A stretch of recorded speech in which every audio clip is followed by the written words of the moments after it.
Well, hello, everybody. Thank you again for another episode of Keeping It Real with America's Supermom. Happy Cinco de Mayo. So, this is a great day, a day for celebrating and having a good time. I am excited to have my next guest. We actually were connected through a mutual connection out to Vise. And so, I'm excited to have Kiana. Is that how I pronounce it? Yes, Kiana. Okay, so we actually are meeting for the first time, and I am so excited to get into all the dynamic things that she does. But before we have that conversation, I want to yield the floor to her so she can introduce herself. Oh, so my name is Kiana Cox. I am a mother, entrepreneur, architect, investor. There's some other things too, but I'll keep it simple. You know what? Architect, that had me going. So, do you actually, uh, you're an architect for buildings and all that? No, so I am a builder. In other ways, I help to build people. Similarly with the investor, yeah, different dynamics of that. Yes, invest in certain entities, but also to I'm a people's person. So Mm. it's about investing in people, helping to build up people. So yes. I love that, because I think a lot of times we can get lost in the crowd. A lot of our unique superpowers, so to speak, don't stand out. But when you have different intriguing topics or how you describe yourself, that is how the basis of conversation begins and allows us to even make deeper connections with people. So I love that. Yeah, and a conversationalist, that's another title. I don't like to say speaker because I love these type conversations. Nothing against the TEDx people. Mhm. And yeah, the monologues, I definitely enjoy dialogue. So yeah, I don't consider myself a speaker. I consider myself a conversationalist. Love that. And I think that is so key because right now we have a lot of people struggling with the dynamics of communicating effectively. We have a lot of emotions, things that are going on that are outside of our control. So I love that you said dialogue. So I think I'm going to stop there for a minute and ask that you share with us some of the key things that we need to be mindful of when it comes to having a dialogue with people. We definitely need to listen. We like to talk. Most people like to talk.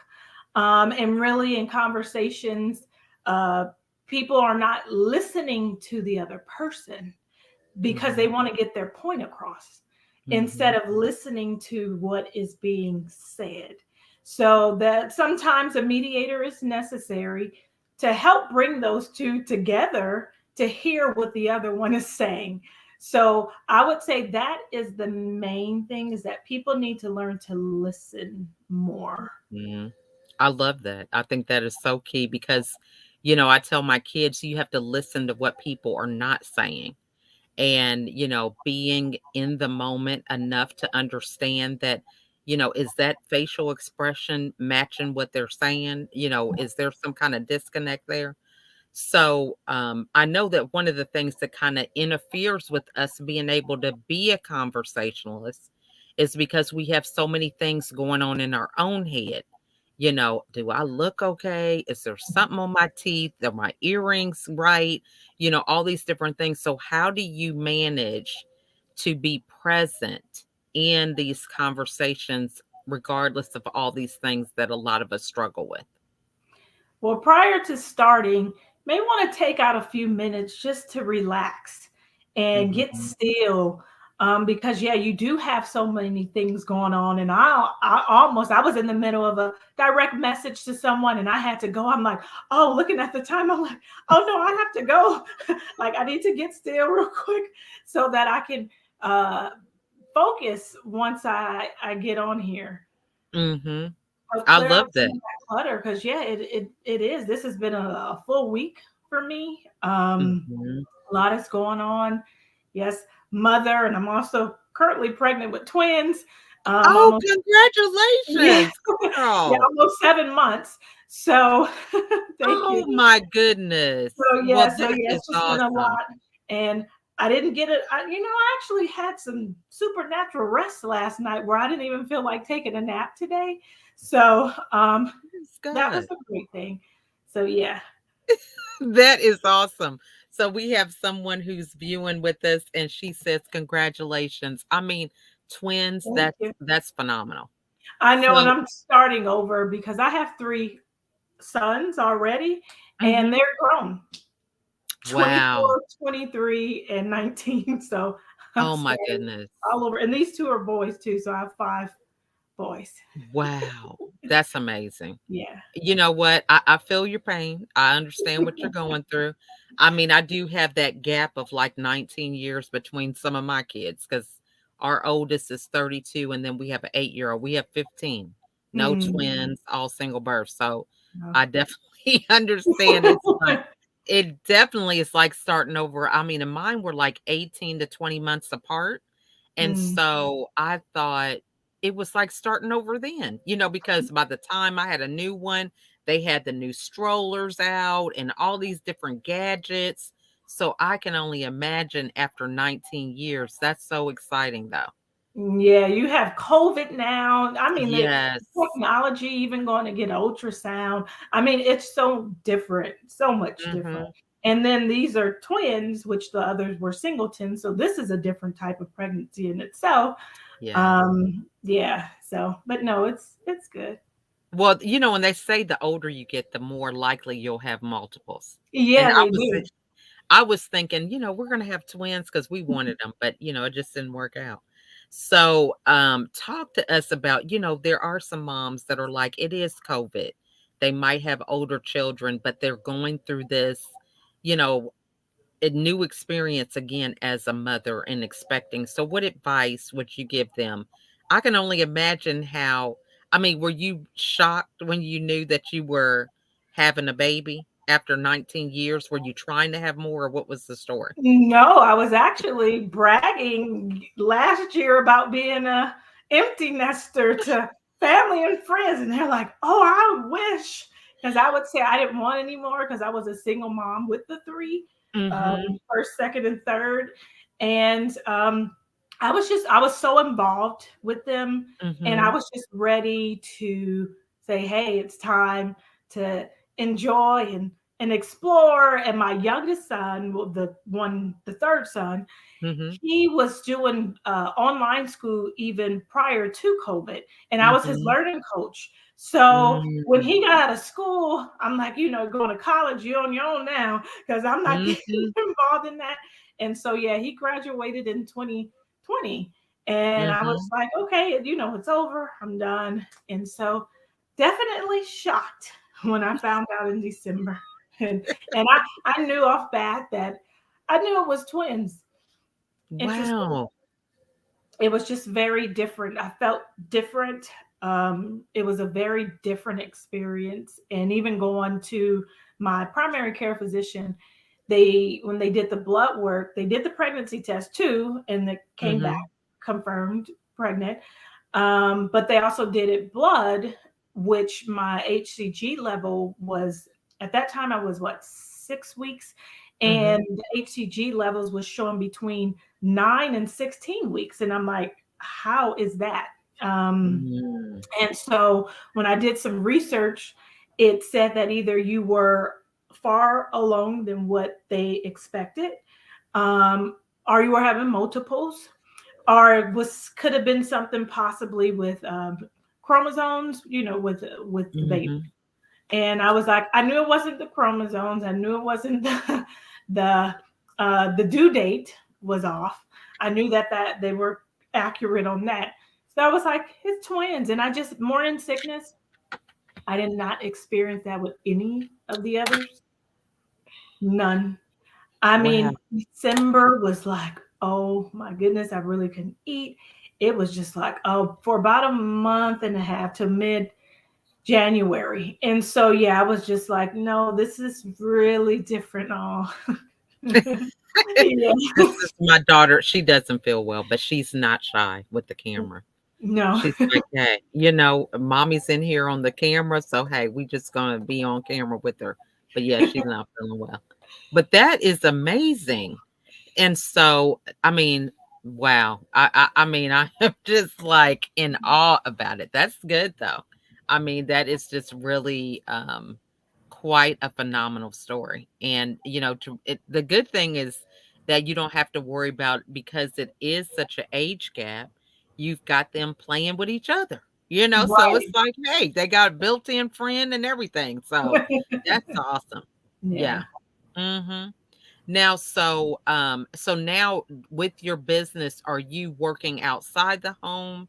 Is it kind of a hybrid? What is it like, a typical day for you? I'm doing more things inside because they want me to rest and instructing to rest. And Mhm. I'm like, okay. And then I did do some pivoting in some of the things that I was doing, some of the businesses. One I could put on the shelf because it was very time consuming. I was doing a lot of traveling last year.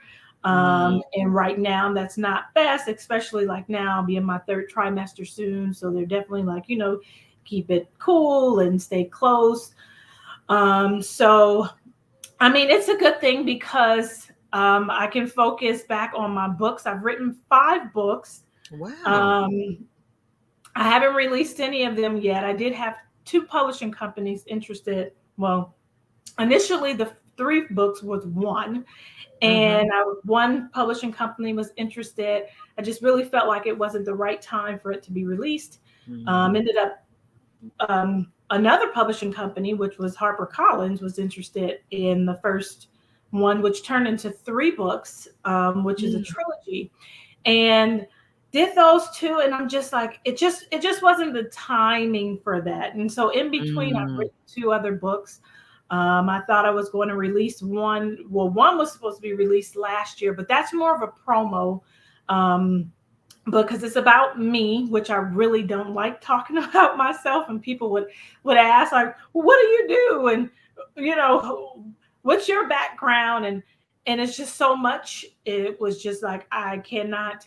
It's not a 5-minute conversation. So Mm. I mean, just over the years, I've gotten that and like, oh yeah, what have you gone through? Or you can't have, and I'm like, you guys have no clue. So that inspired me to write the book, Unpacked Baggage, Getting to Know Kiana Cox from A to Z. So yeah, literally all Mm. the letters of the alphabet. Those are bags that I unpacked. Wow.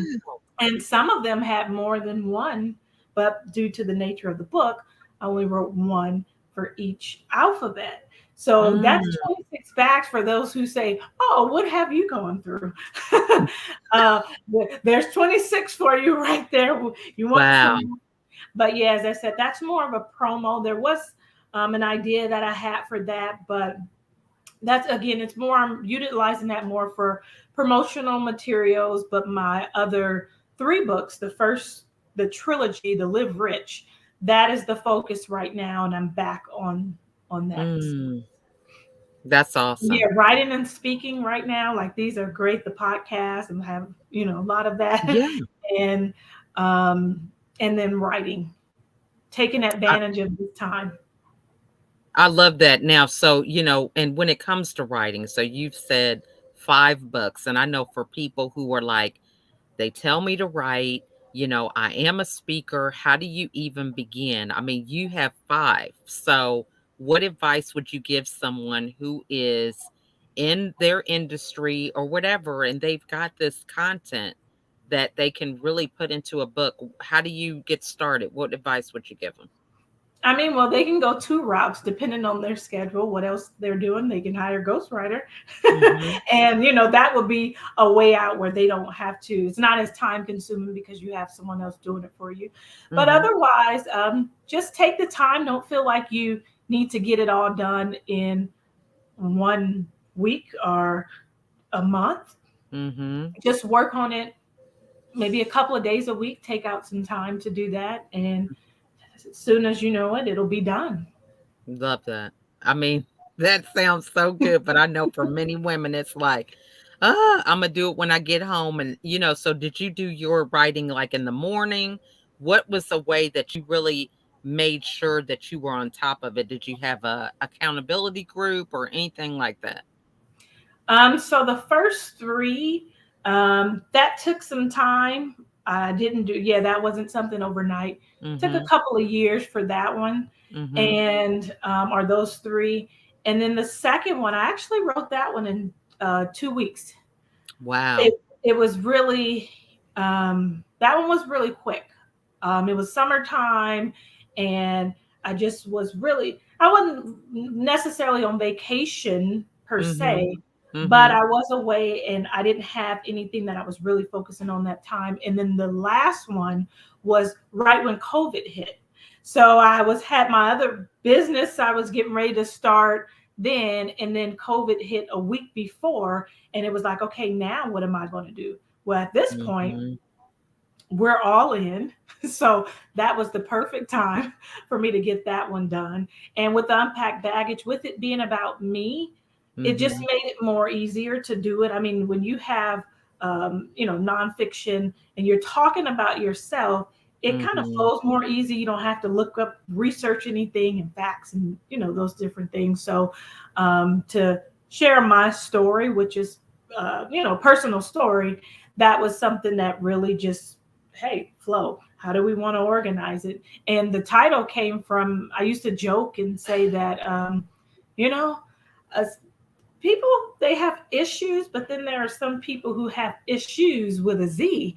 Because back in 2011, I had a lot of stuff that had gone on.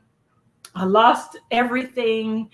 Mm. And I just took inventory. I moved to Atlanta for 5 months, came back to California, and I just took inventory of how many jobs I ever had, which was more than my age, and that was very discouraging at that time. And I was like, Mm. no, that's too scattered. What is purpose? So I was in pursuit of purpose at that time, and that really is kind of what started the book.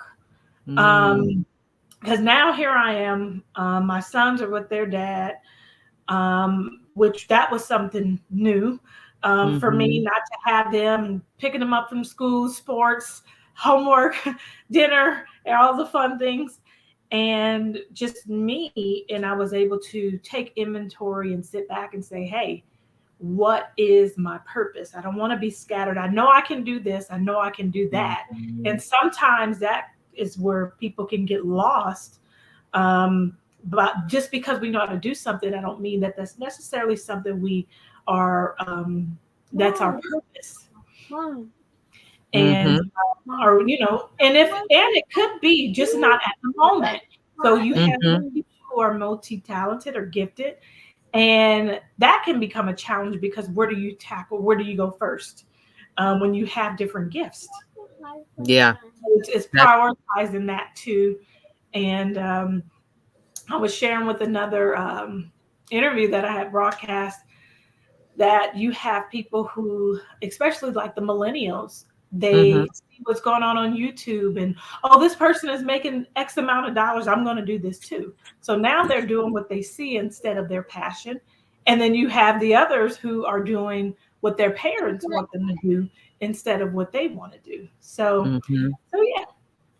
I love that. I mean, that is so true. And I think, when you were thinking, when you were talking about the millennials, I mean, a lot of them are doing what they think they see and Mhm. realize that it's a lot of work. I have one of my daughters, she's 21, and we were in this little Reels challenge that we did together on Instagram.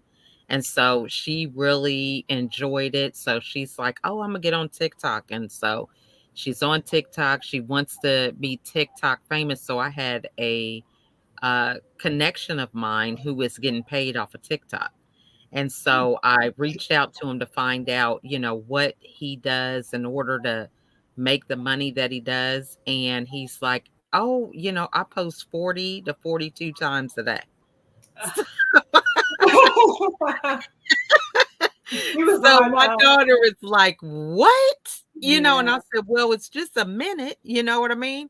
So you can do a minute, and because it ends up being 40 minutes. But right, as we all know, yeah, it's a minute video, but how long does it take to do a minute video? right. Because you're editing that, Mhm. 40 of them.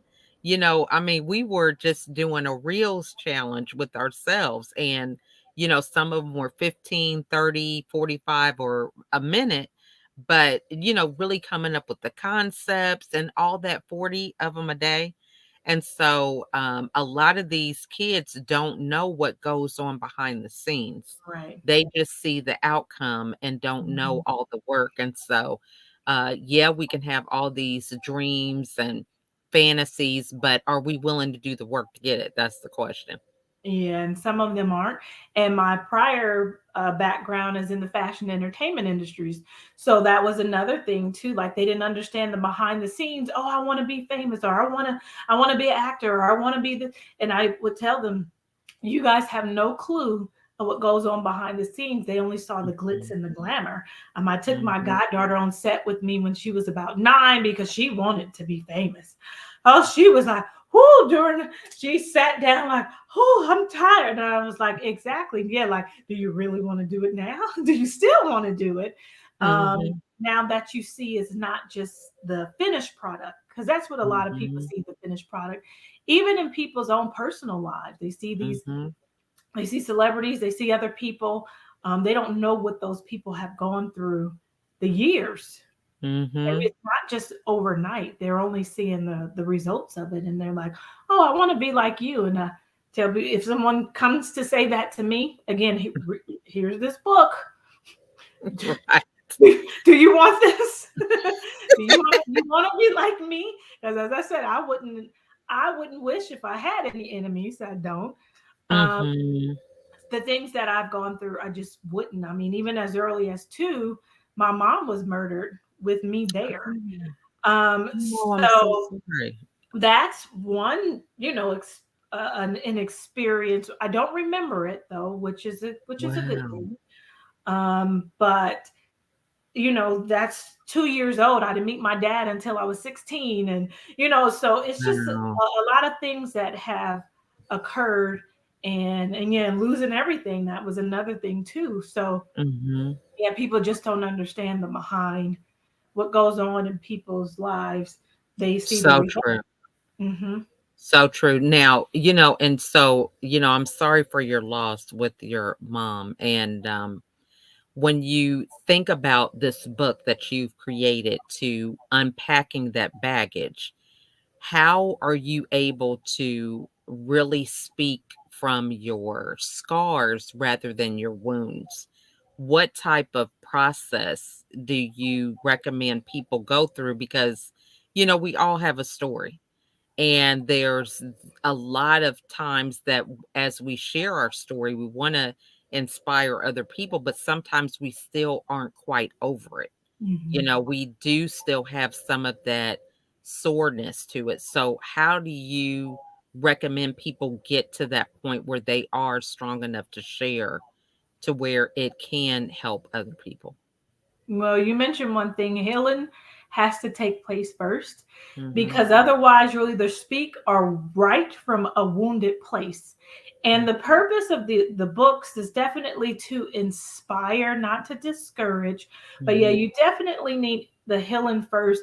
And because people go through different things and there's different levels, when you have some things that people have went through that are deeply rooted, Mhm. yeah, counseling may be involved. It may take a little longer than some of the other things, but you really have to, tackle that first. You may need some support. Like with me, I held in a lot of things until 2010, which I had Mhm. never told anyone. Had a counseling session that was only supposed to be 1 hour. It turned into 3 hours, and he just let me go. And it was just things that I had never told anyone. He was the only person Mm.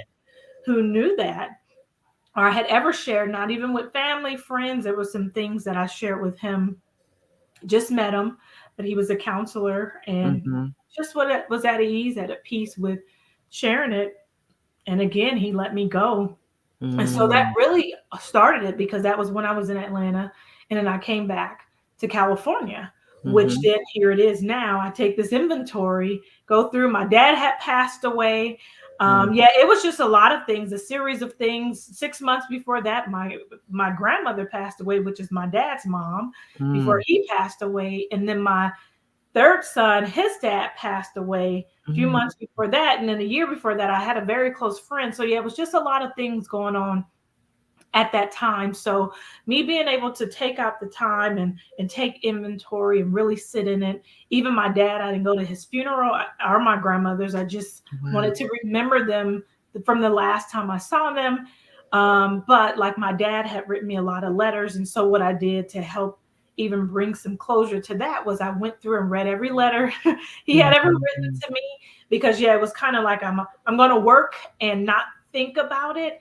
But mhm, that's not good. You definitely need to take out time to grieve in those moments. And a lot of people, oh, you need to be strong. No, no, no, no, mhm. no. Yeah. You need to take that proper time to grieve and yeah, heal, and then it will make it easier, um a little easier. I mean, some people, they're like, oh, I'll never get over that. And to each his own. Mhm, Like, I don't care, like I could never get over that situation. It doesn't get easier. But then some people say with time with them, others people are like at peace for whatever reason, spiritually, immediately. But taking mhm, that time to heal, and then when you write, then it'll just flow. mhm. So And writing it out too is therapeutic yeah, that also, is true. to get it That out. is true. Yeah. Mhm. Now, so I mean, we this is some great content. I could go on forever, but and I think this would be the last question. But when you were with that counselor, a lot of us, when we are dealing with a lot of stuff that we have kind of masked, we just kind of put it in a box. We don't really deal with it. What advice would you give somebody about being able to open up? How do they know who to trust? That type of thing. Yeah, see, that's an individual, because you Mhm, have some people who they have trust issues. They don't trust people for mhm, whatever reason. Something may have happened to them as a child, so they mhm, don't trust people. So it's going to be a little more challenging for them to open up to someone. But mhm, there is someone out there, just giving hope. There is mhm, someone out there that you can talk to who won't judge, because some people are mhm, afraid to be judged. So that's another reason why they don't want to get help, because, mhm, oh, this is what they're going to think about me, or they're going to say this about me.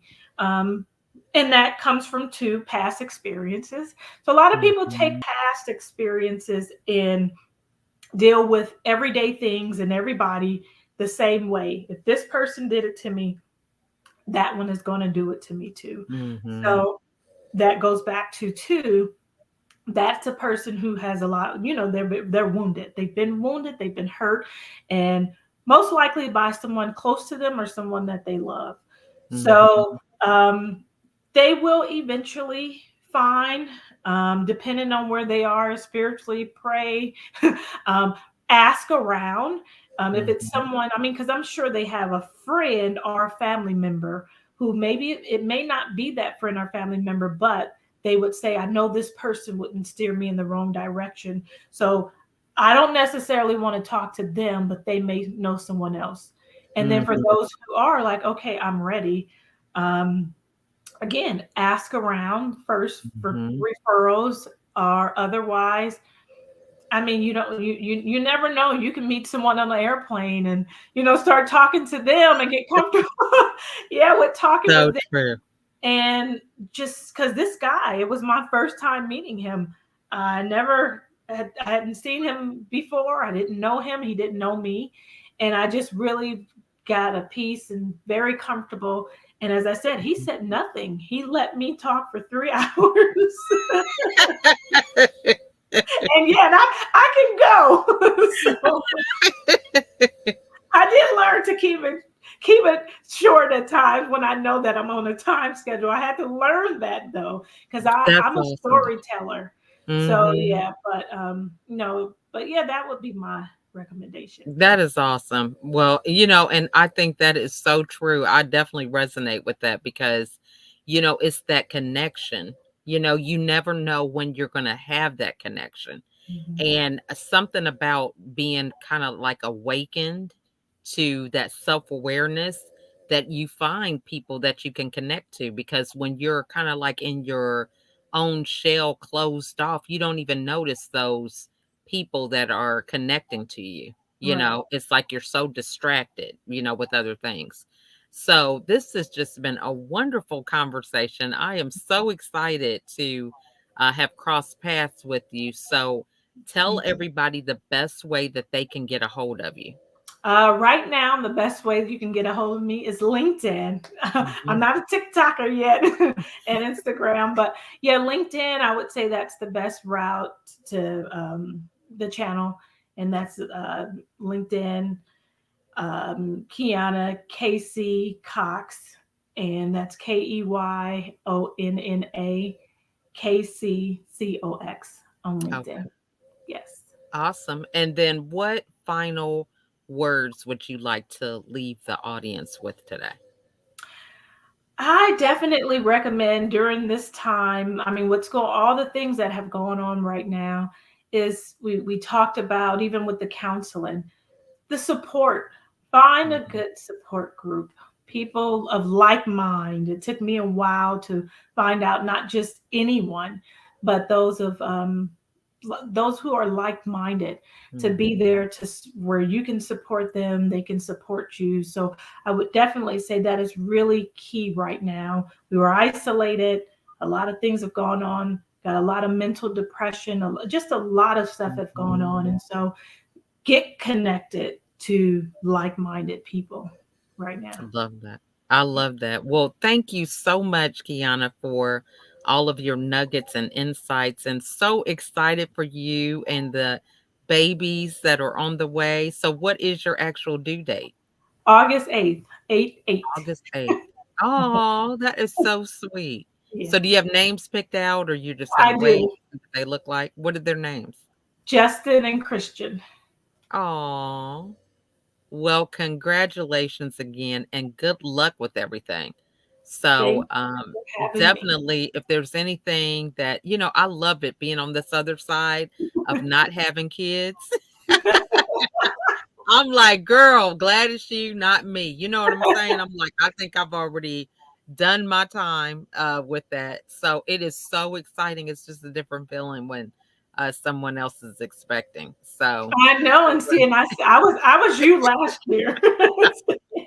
but look, I'm like you, girl. I don't know when Imma be empty nest. Our oldest is 32 and our youngest is 8. So I'm like, "Psh, I'm 51, girl. We gonna be look, Imma be retiring and still having kids in the house." Yeah, no, these two are it. I'm like tubes tied, burnt, cut, how whatever, bleached. Whatever. Well, that's a good way to end up with twins, okay? Like I said, they're entertaining each other and, Yeah, that's good. yeah. So, but good luck to you with everything that you have going on, and please come back and let us know when the book comes out so we definitely can support you, and anything that, I can do to help, just let me know. Great. Thanks for having me. You are so welcome. And we want to thank all you guys who were joining us today. Sam Marie, we have Summer who came. Everybody, we just appreciate all the support. And if something that was said resonates with you, make some comments, share the video. It's all about getting the word out.